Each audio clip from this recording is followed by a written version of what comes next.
welcome back to my channel. My name is Kelsey and today I'm here with my November TBR. Oh hi, thanks for checking in. I'm still a piece of garbage.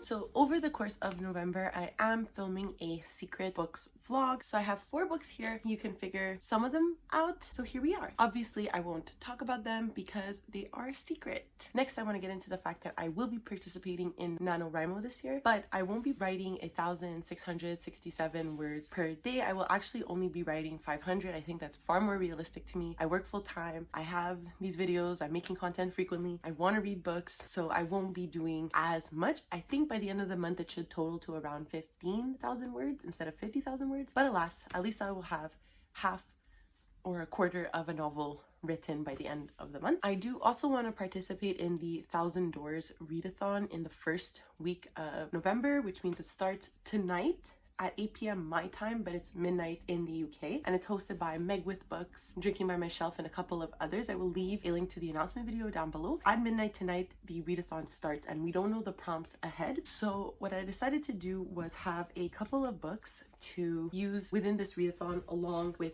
these. So if any of these fit in, I will also use them as well. But I have a stack of books here that I would like to include in the readathon. So the first of which is A Darker Shade of Magic by V. E. Schwab, tabbed up to oblivion, so you know I've read this before. This is my favorite book, I think, of all time. I love A Darker Shade of Magic. Danny, who I just mentioned before, just picked this out for her M&M's TBR because of me. I will also be reading this in the month of November, but essentially, if you don't know what A Darker Shade of Magic is, it is about 4 Londons: red, white, black, and grey. Red London is the London that's prospering. It has a lot of magic. Magic is thoroughly utilized in this world. Grey London is kind of like our London. There's no magic at all. Everybody's normal humans. Then there's White London, where magic is starting to be severely corrupted by its leaders, and Black London, where it is a kind of desolate land. There are no living things there. Kel is the main character of the story. He has a coat that he uses to travel between the 3 Londons, and the novel takes off from there. Very excited to give this a reread. I might either change these tabs, add new tabs. I have 2 more copies of this book, so I might read another copy and see what I tab in that one and compare. I think that would be really interesting, but very excited to reread this. Then I started off the year really trying to actively continue series that I've started, so one of which was The Tiger's Daughter by Kay Arsenault Rivera. This is the 3rd and final book called The Warrior Moon. Basically, this series follows an empress and her consort as they fall in love. Over the course of the story, there is this magical subplot that's happening. The second book in this series really followed that subplot, and where I really enjoyed the novel was really the romance. So I'm hoping that this final installment really actively weaves those 2 storylines together and gives a satisfying ending. So looking forward to this. It's a bit chunky, but I usually fly through these books. I think Kay Arsenault Rivera has a really easy writing style. So then every month I try to read one nonfiction book from my nonfiction shelf. So this month I decided to pick Kitchen Confidential by Anthony Bourdain. I bought this when Anthony Bourdain had passed away because his show The Layover was one of the first shows I ever watched that involved cooking, that involved a writer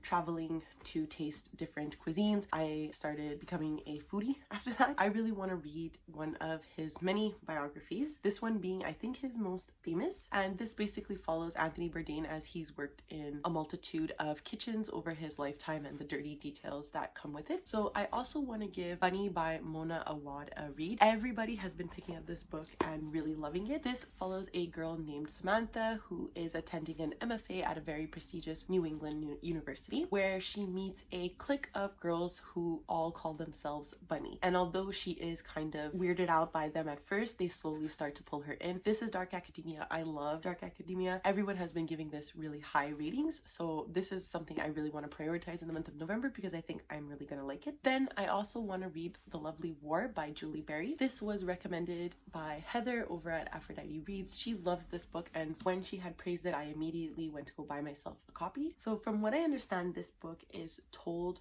from the perspective of Aphrodite, who is facing judgment on Mount Olympus and has to tell the story of love and heartbreak. The story that she tells takes place in World War I believe. I usually like to read historical fiction in the colder months. I think it's just the vibe. Tonight I will add a clip because I will be opening the first door in the 1,000 Doors read along, and hopefully the prompt fits something in my pile. I have about 12 books on this TBR, I think. And I usually tend to read about 14 books a month, but because of NaNoWriMo, I decided to shorten it. So hopefully the prompt that's in one of the doors will fit one of these books. If it doesn't, I'll just try to pick a shorter read. But that's it for this portion.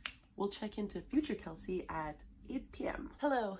Me from a couple of hours later. Did I get a haircut? Yes, I did. Thank you for asking. It is not time for the 1,000 Doors read along just yet, but I did want to add 3 more books that I forgot to add previously, so that's why the lighting is a bit weird. I'm sorry, this is a dysfunctional mess, but this is what we get. I did end up reading The Secret History by Donna Tartt in October, which was my original plan, but I do still want to read this in November because it is dark academia and I am a for dark academia. So once again, because I don't know what this is about, if you watched my October TBR, I had no idea what this was. So we'll read the synopsis again. Under the influence of their charismatic classics professor, a group of clever, eccentric misfits at an elite New England college discover a way of thinking and living that is a world away from the humdrum existence of their contemporaries. It's pretentious, it's about college students, they probably murder each other, I don't know, but I am very excited. Then I also want to participate in the indigathon, which is hosted by Michelle from Thor Wants Letter and Brody from Etsu Brody. I'm sorry, I can't say that in any other way except in French. First, I have Empire of Wild by Cherie Demeline. This follows the story of a woman named Joan who, brokenhearted after her husband Victor went missing, is still searching for him a year later. One evening, she ends up finding him, but he looks completely different. I read The Marrow Thieves by Cherie Demeline a couple of years ago and it was a 5 out of 5 stars. I absolutely adored it. I think it was honestly one of the best books I've ever read in my entire life. So I'm extremely excited to read this one because I know that this is inspired by the Metsi story of Rogaru, which is a wolf-like creature that haunts the Metsi communities. So super looking forward to that. I hope it's spooky.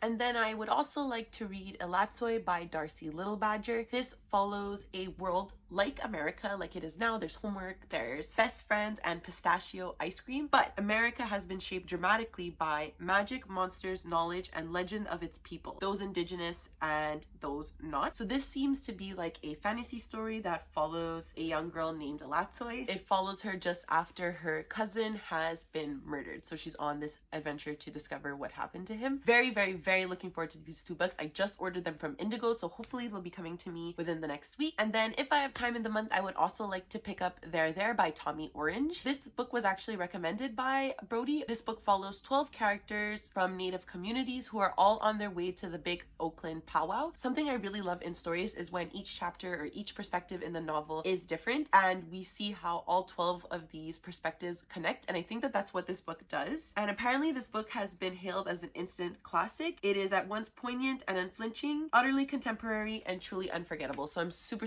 excited to pick up all 3 of these books. So now I will see you at 8 p.m. when the doors open for the 1,000 Doors readathon. Hello. So as you can see, it's a new day. The prompts are live for 1,000 Doors read along. I have them here. We're going to screen record. We're going to watch them together. We're going to see what is the first book I'm reading in the month of November. Super excited about this. So the first one I have in my subscription box over at T-Books and Tasman. This is so cute. Hello everybody, Hi. my name is Tasman Meg from the channel T-Books and Tasman, and welcome to the first ever 1,000 Doors readathon. My first prompt for you is to read a book that feels like the TV show Breaking Bad. I'm not 100% sure if any of the books on my TBR feel Breaking Bad right now, but we'll keep this in mind. Let's go to Emma from Drinking by My Shelves video. Your first prompt for the 1,000 Doors readathon is 5, and you can interpret this however you would like. Okay.